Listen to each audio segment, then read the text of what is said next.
Breastfeeding Essentials. Ang gatas ng ina ay nagbibigay ng perpektong balanced nutrition, kabilang ang mga protina, taba, bitamina, at mga antibodies na tumutulong sa proteksyon ng mga sanggol mula sa impeksyon. Ang breastfeeding ay may kaugnayan sa mas mababang panganib ng kanser sa suso at ovaryo, type 2 diabetes, at postpartum depression. Nakakatulong din ito sa mas mabilis na pagbabalik sa timbang pagkatapos ng pagbubuntis. Hand-expressing milk. Sa prosesong ito, mahalagang maging kalmado at komportable. Maghanap ng isang tahimik at komportableng lugar kung saan maaari kang mag-relax. Ang pagiging kalmado ay nakakatulong upang mapadali ang daloy ng gatas, na tinatawag na letdown reflex. Maaari kang gumamit ng warm compress at ilagay ito sa iyong dibdib sa loob ng ilang minuto. Ang init ay tumutulong upang ma-relax ang iyong mga milk ducts.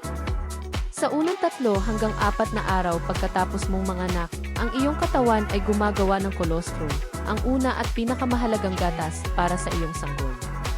Bagamat ito ay kaunti lamang, ito ay siksik sa nutrisyon at proteksyon laban sa sakit para sa iyong baby.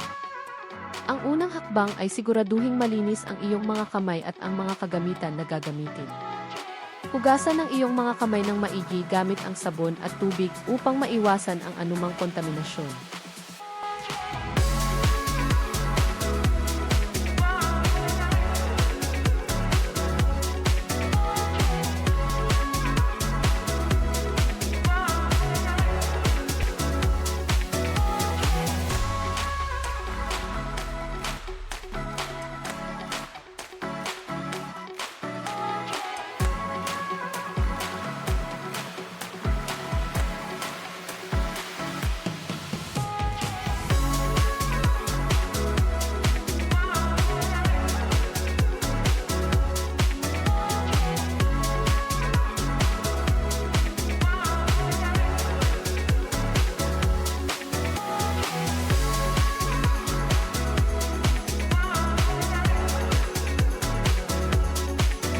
How to hand-express breast milk.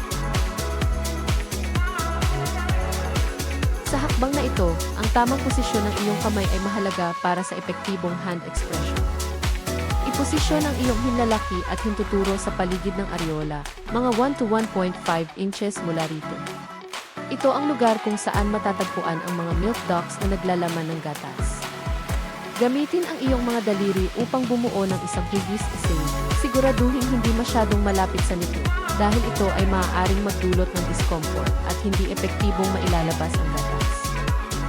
Habang nagpapatuloy ka sa hand expression, mahalagang lumipat sa iba't ibang bahagi ng areola upang masigurong mailalabas ang gatas mula sa lahat ng milk ducts. Ang bawat duct ay maaaring maglabas ng gatas mula sa iba't ibang direksyon, kaya't dahan-dahang ilipat ang posisyon ng iyong thumb at index finger sa paligid ng areola. Maghanda rin ng isang malinis at sterilized na lalagyan na angkop para sa pag-iimbak ng gatas. Siguraduhin ang lalagyan ay gawa sa food-grade material at nakatakip ng maayos upang maiwasan ang dumi at bakterya.